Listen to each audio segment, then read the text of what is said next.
The chlorine hit James Rivera's nostrils before he even pushed through the glass doors of the Oceanside community pool. It was that sharp, artificial smell that took him back 40 years to dive training at Naval Amphibious Base Coronado, back when his knees didn't crack like bubble wrap every time he stood up and his lungs could hold enough air to stay down for 3 minutes without breaking a sweat. Now at 72 he walked with a cane carved from Philippine mahogany, a gift from his grandson, who thought it made him look distinguished.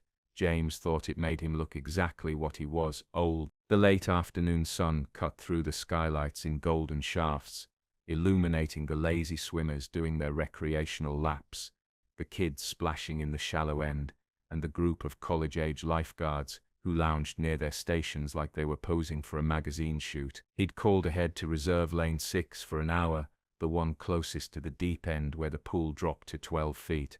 Not exactly the 100-foot training tanks he remembered, but it would have to do. As he shuffled toward the men's locker room, his cane tapping a rhythm against the wet tile, he heard the first snicker. It came from a cluster of 3 young men near the diving board, all lean muscle and tribal tattoos, the kind who spent more time taking shirtless selfies than actually swimming. One of them, a blonde kid with a man bun and dive-board shorts that hung past his knees, elbowed his friend and said something James couldn't quite hear, but the mocking tone carried clearly across the water. The friend laughed, a sharp bark that echoed off the high ceiling. James kept walking. He'd heard worse. He'd been called worse. In 1974, a drill instructor at BU-8 had told him he looked like a drowning scarecrow, and that his mother should have swallowed instead of giving birth to such a disappointment to the human race. That same instructor later put James's name forward for Advanced Combat Diving School. The locker room was empty, except for an older gentleman struggling with his combination lock. James found his usual spot, locker 23, and began the slow process of change. The swimsuit was older than some of the people out there, a faded navy blue Speedo that had seen better decades, but it still fit. His body told the story of a life spent underwater, the surgical scar running down his right knee from when a training accident nearly ended his career in sea. The puckered tissue on his left shoulder from a decompression incident off the coast of Guam, the network of smaller scars across his hands and forearms from handling equipment in zero visibility. He pulled out his dive watch, a Rolex Submariner he'd bought in 1978 with his re-enlistment bonus. It still kept perfect time.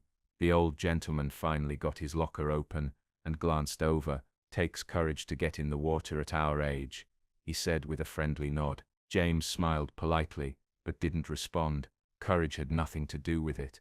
This was routine. This was maintenance. This was proving to himself that everything he'd learned, everything he'd been, hadn't completely evaporated, just because his hair had gone silver and his joints sounded like a percussion section. When he emerged from the locker room, cane in one hand and a small mesh bag in the other, the pool deck had gotten more crowded. The man-bun kid had been joined by 2 more friends, and now there were 5 of them clustered near the diving board like a pack of hyenas who'd spotted something wounded. James made his way slowly toward lane 6, each step deliberate and measured. The cane wasn't just for show.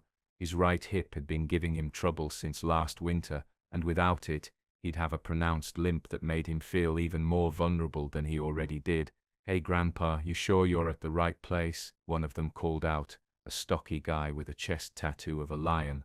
Senior swim aerobics, his Tuesday mornings. The others erupted in laughter. A few of the other swimmers glanced over, some looking uncomfortable, but nobody said anything.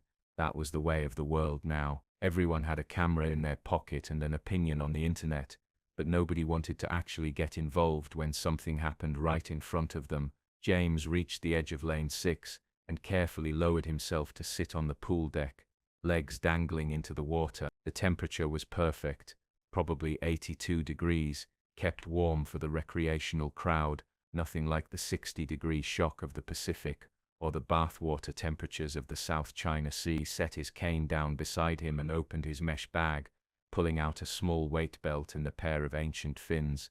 "Oh man, he's got the whole setup," the blonde one said, his voice dripping with theatrical amazement.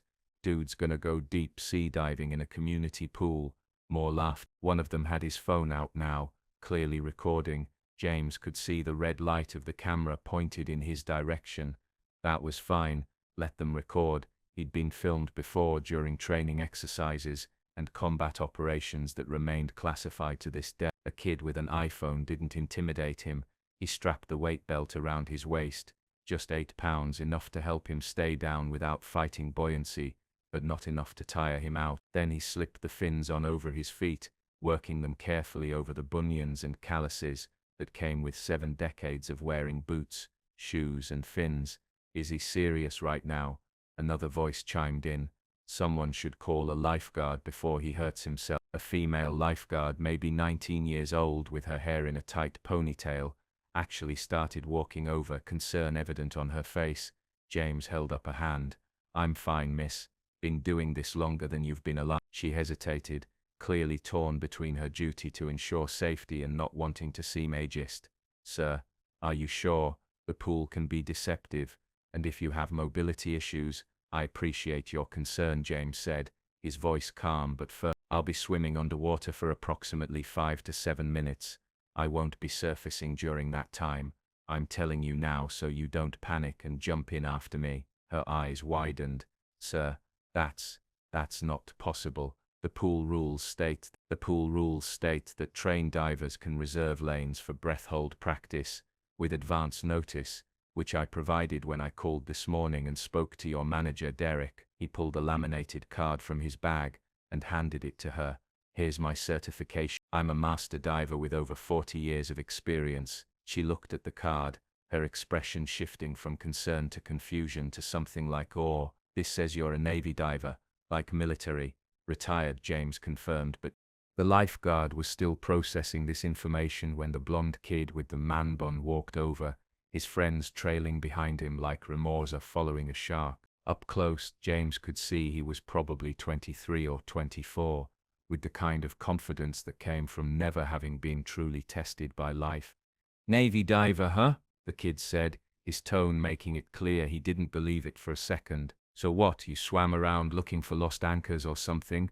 His friends snickered. James remained seated, looking up at them with the patient expression of someone who dealt with countless versions of this exact personality over the years. Something like that. Bet you can't even make it across the pool underwater, the kid continued, emboldened by his audience. No offense, old-timer, but you look like you'd drown in a bathtub. The comment hung in the air like a challenge. Other swimmers had stopped now, treading water or hanging onto the lane dividers, watching this interaction unfold with the morbid fascination of people who smelled drama brewing. The lifeguard looked between James and the young men, clearly uncertain how to handle the situation. James could have let it go. He should have let it go. At 72 he had nothing to prove to anyone, least of all some punk kid at a public pool. But there was something about the kid's smirk, the casual cruelty in his voice, the way he'd said old-timer like being old was the worst thing a person could be. It reminded James of every young hotshot he'd ever trained, who thought they knew everything until the ocean taught them otherwise. Tell you what, James said slowly, his voice carrying clearly in the sudden quiet, I'll make you a deal. I'll swim 50 meters underwater, the length of this pool and back, without coming up for air. If I can't do it, I'll apologize for wasting your time and leave. The kid's grin widened. And when you fail, I won't fail, James said simply. But if you're so confident, why don't you try it first? Show me how it's done. The challenge flipped the script instantly. The kid's smile faltered for just a second before recovering. I don't need to prove anything to you, old man. Scared? The word dropped like a stone into still water. The friends ooved and looked at their ringleader, waiting to see how he'd respond. The blonde kid's face flushed red. I'm not scared. Fine, watch and learn, Grandpa. He pulled off his tank top with theatrical flair and walked to the edge of the pool. His body was impressive in the way of young men who lived in gyms, all defined muscles and low body fat. He probably thought he looked like an Olympic swimmer. James thought he looked like someone who'd never done a hard day's work in his life. The kid took a few exaggerated breaths, pumping his arms like he was about to dive into the Olympics, then launched himself into the water with more splash than necessary. His form was terrible, all power and no efficiency, arms windmilling and legs kicking up a storm of bubbles. James watched through the clear water as the kid made it maybe 15 meters before his strokes started getting erratic. At 20 meters he was clearly struggling. At 25, Halfway across the pool, he broke the surface, gasping like a landed fish. The other swimmers watched silently as he clung to the lane divider, chest heaving. "The water's too warm," he panted. "Throws off your breathing, and these lanes are longer than regulation." They were. James had measured them himself. James stood up slowly, using his cane for leverage. Every eye in the pool was on him now. The other swimmers had stopped their laps entirely. More people had come out from the locker rooms, drawn by the growing crowd and the tension that hung over the water like humidity. The lifeguards, all three of them now, stood in a cluster near their station, clearly unsure whether they should intervene, but too curious not to watch. He set his cane down carefully, parallel to the pool edge where he could find it easily. Then he walked to the far end of lane 6, to the starting block where the deep end began. His gait, without the cane, showed the slight hitch in his right hip. The careful way he distributed his weight, it made him look even older, even more fragile. The blonde kid had pulled himself out of the water and rejoined his friends, his earlier bravado replaced with something harder, more defensive.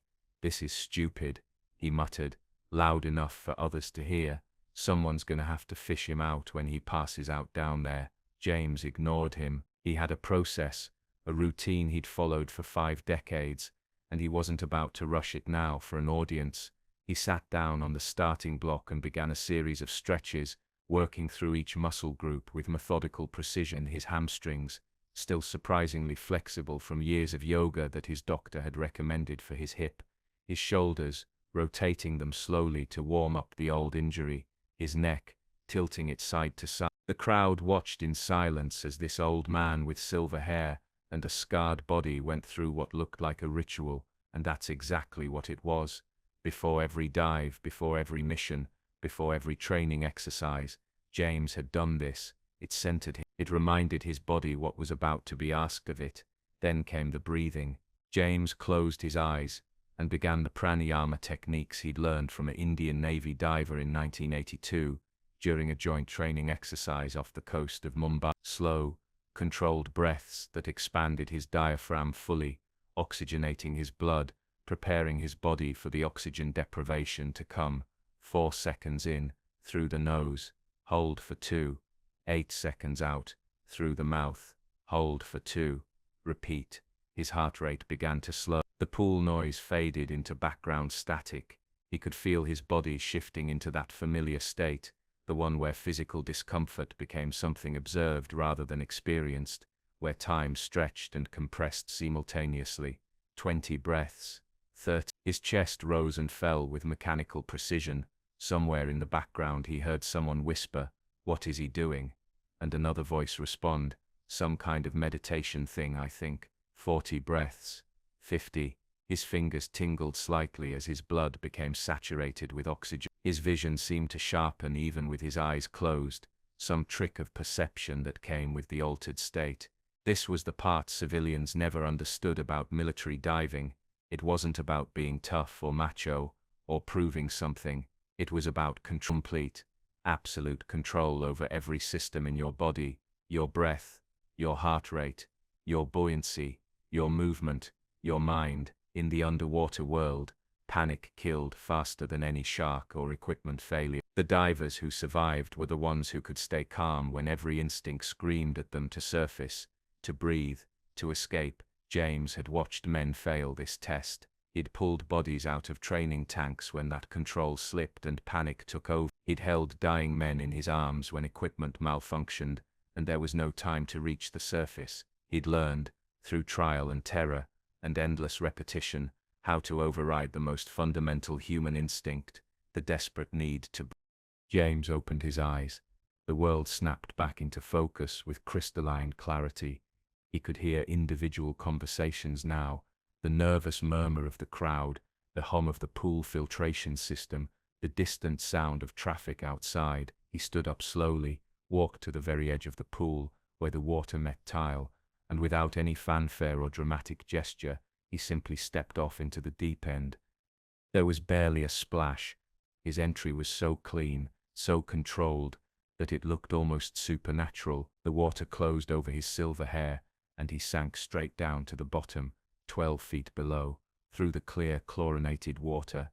Every person on the pool deck could see him settle on the bottom like he weighed 1,000 pounds. His body was horizontal, parallel to the pool floor, fins pointed back. For a moment he just hung there, perfectly still, and that stillness itself was extraordinary. No frantic movements, no struggle against buoyancy, no signs of distress. Just an old man, lying on the bottom of a pool like it was the most natural thing in the world. Then he began to move. His kick was nothing like the young man's thrashing. James's fins moved in slow, powerful strokes that propelled him forward with minimal effort. His arms stayed tight against his sides, his body forming a perfect streamline.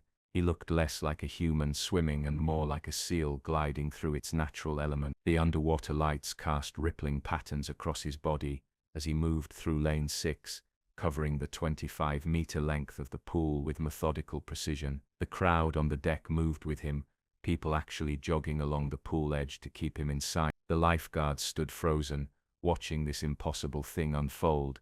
The blonde kid and his friends were silent now, their mouths slightly open. At the far end, James executed a turn that would have made an Olympic swimmer jealous. He tucked into a ball, touched both feet to the wall, and pushed off with enough force to send him gliding underwater for a full 5 meters, before he even resumed kicking. His body rotated as he pushed off, and for a moment everyone could see his face. His eyes were open. He was looking up through the water at all of them watching him, and his expression was completely calm, not strained, not desperate, not even particularly focused, just calm, like he was taking an afternoon stroll instead of pushing 50 meters on a single breath at 72 years old. 25 meters back, his pace never changed, his kick remained slow and powerful.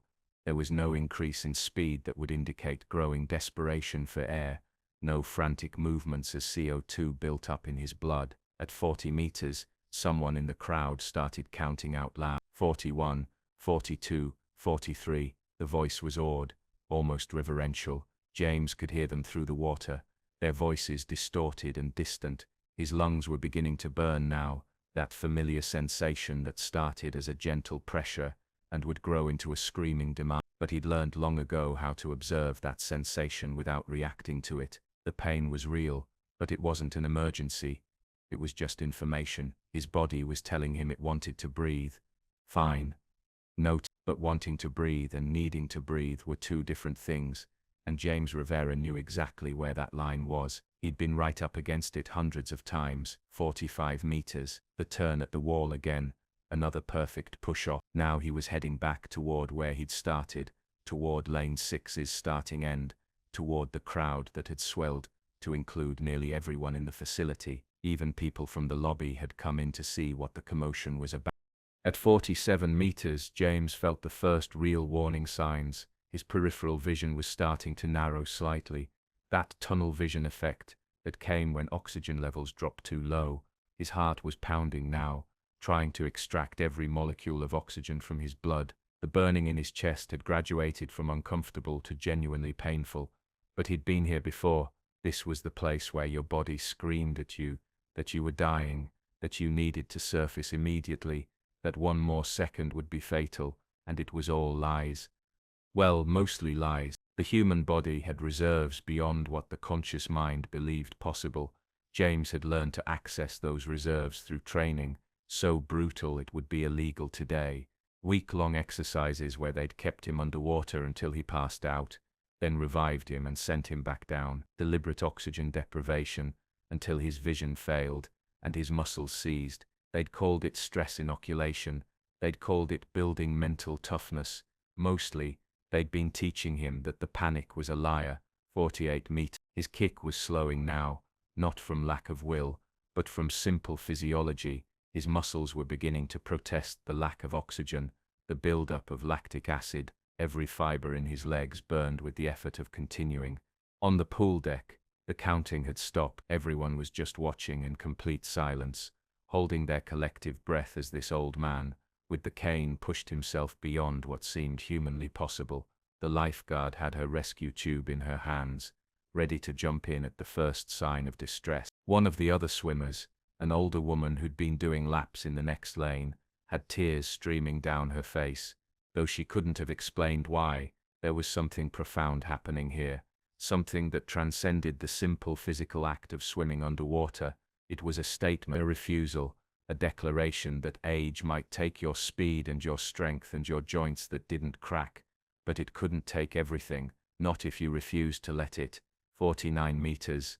James could taste metal in his mouth, that copper penny flavor that came with extreme exertion. His vision had narrowed to a tunnel now, the edges going gray. His body was preparing for unconsciousness, for the automatic systems to take over and force him to the surface whether he wanted to or not.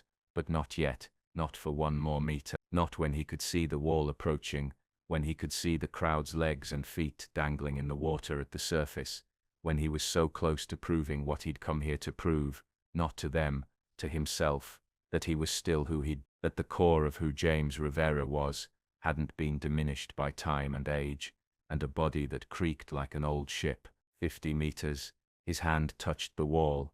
The crowd erupted. James pushed off the bottom with his fins, and rose slowly to the surface, controlling his ascent even now. Breaking the surface too fast after that long, without air, could trigger a blackout from the rapid pressure change. He came up in the exact spot where he'd started, in lane 6 at the deep end, and when his head broke the surface the sound was deafening. People were cheering, applauding, shouting. The lifeguards were clapping. Even some of the kids in the shallow end were making noise, though they had no idea what they'd just witnessed. James treaded water for a moment, his breathing deep but controlled. He didn't gasp or gulp air like the blonde kid had, just slow, measured breaths that brought his oxygen levels back up without shocking his system. James swam slowly to the pool ladder, his fins making the movement awkward, but he managed. As he reached for the metal railing, a hand appeared, offering help. It was the blonde kid with the man bun. His face had completely transformed. The mocking smirk was gone, replaced with something that looked like shock mixed with shame, mixed with awe. "Sir, let me help you," the kid said, and his voice had lost all its earlier bravado. James took the offered hand and climbed out, water streaming off his old body, with its roadmap of scars and surgeries. The kid bent down and picked up James's cane, holding it out like he was returning something sacred. "I'm sorry," the kid said, and he actually meant it. "I was an asshole. I didn't know. I'm sorry." James took his cane and nodded. "You couldn't have known, and for what it's worth, your form isn't terrible. You're just using too much energy. Efficiency matters more than power in the water." The kid looked like he might cry. "How did you do that? How is that even possible?" Before James could answer, the old woman who'd been crying approached. She was probably in her 60s, wearing a modest one-piece and a swim cap covered in flowers. "I need to know," she said, her voice shaking. "I need to know how you did that, because my doctor told me I'm too old for competitive swimming, told me I should stick to water aerobics and accept my limitations. But she gestured helplessly at the pool. "You just did that." James looked at her, then at the crowd that had gathered around him. There were young people and old people, athletes and casual swimmers, lifeguards and staff, all of them looking at him like he'd just performed a miracle.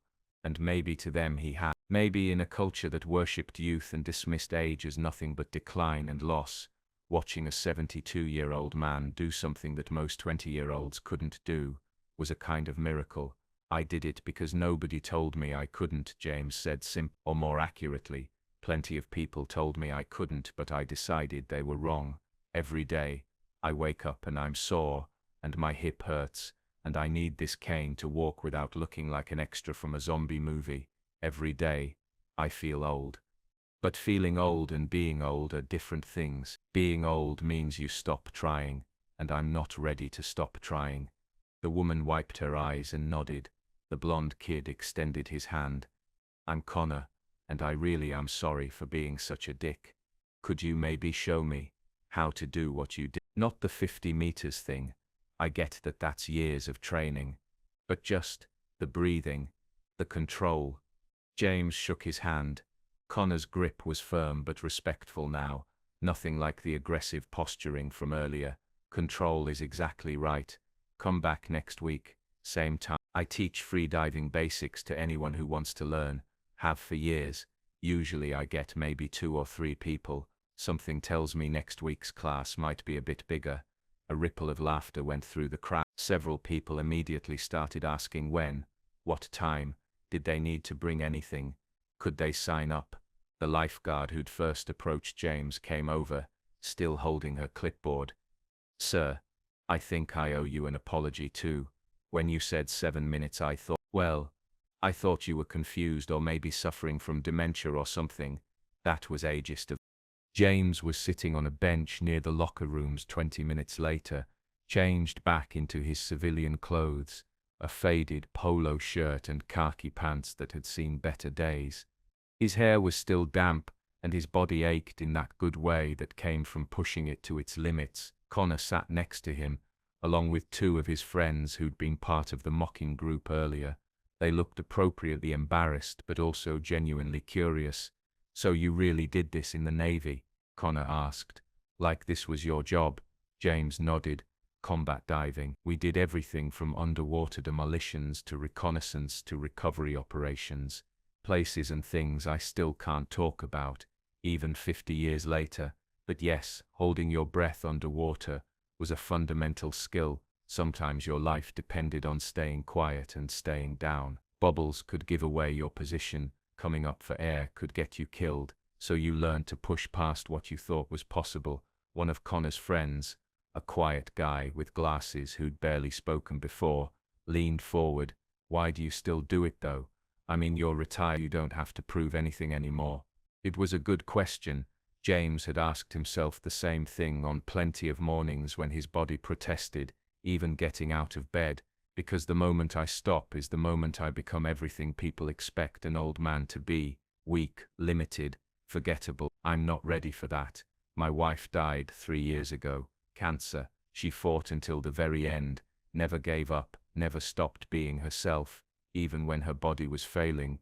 Before she died, she made me promise I wouldn't give up either, wouldn't let age define me. So I come here twice a week, and I swim, and I push myself, and I remember that I'm still here, still capable, still me." The quiet fell like a physical thing. Connor cleared his throat. That's heavy, man. But also kind of beautiful." James smiled. "She would have liked you, even after the mockery. She always said everyone deserves a second chance to not be an idiot." They laughed at that, the tension breaking. More people came by over the next half hour. The old woman who'd cried, now with several of her friends from the senior swim group. A middle-aged man who'd had a stroke last year and was told he'd never swim competitively again. A teenage girl with a prosthetic leg, who'd been told by her coach that she should stick to adapted sport. Each of them wanted to know the same thing. How do you keep going when everything tells you to stop? And James, who'd never considered himself wise or particularly good with words, found himself telling them the same thing he'd told young sailors 40 years ago during the darkest parts of training. Pain is temporary, limitation is mostly in your head, and the only time you truly fail is when you stop trying. Everything else is just information. Your body tells you things, society tells you things, doctors tell you things. Some of it's true, some of it isn't. Your job is to test it and find out which is which. When the pool finally closed and the staff started ushering everyone out, Connor walked with James to the parking lot. "Next week," Connor said, "I'll be here, and I'm bringing friends. Real friends this time, not those guys." He jerked his thumb back at his former crew who'd already left. "They didn't get it, but some people will." James unlocked his car, a 20-year-old Honda Civic that ran perfectly because he maintained it himself. "Bring whoever wants to learn, but fair warning, it's not easy. Most people quit after the first session." Connor grinned. "After watching you today, no way I'm quitting. You just showed me that everything I thought I knew about limits was wrong. That's worth a few training sessions of suffering." James drove home as the sun set over Oceanside, painting the sky in shades of orange and purple that reminded him of tropical sunsets from decades past. His hip ached. His shoulders were sore. Tomorrow he'd probably need an extra pain pill with breakfast. But tonight, driving through the familiar streets of a city he'd called home for 50 years, James Rivera felt like he was 25 again, not in his body, which was old and would never be young again, but in his spirit. in that essential part of him that refused to surrender to time or expectation or the casual cruelty of people who thought age meant irrelevance. His phone buzzed with a text. It was from his grandson. "Grandpa, someone posted a video of you swimming at the pool today. It's already got like 50,000 views. You're famous." James smiled but didn't respond. He didn't need to be famous. He just needed to keep swimming.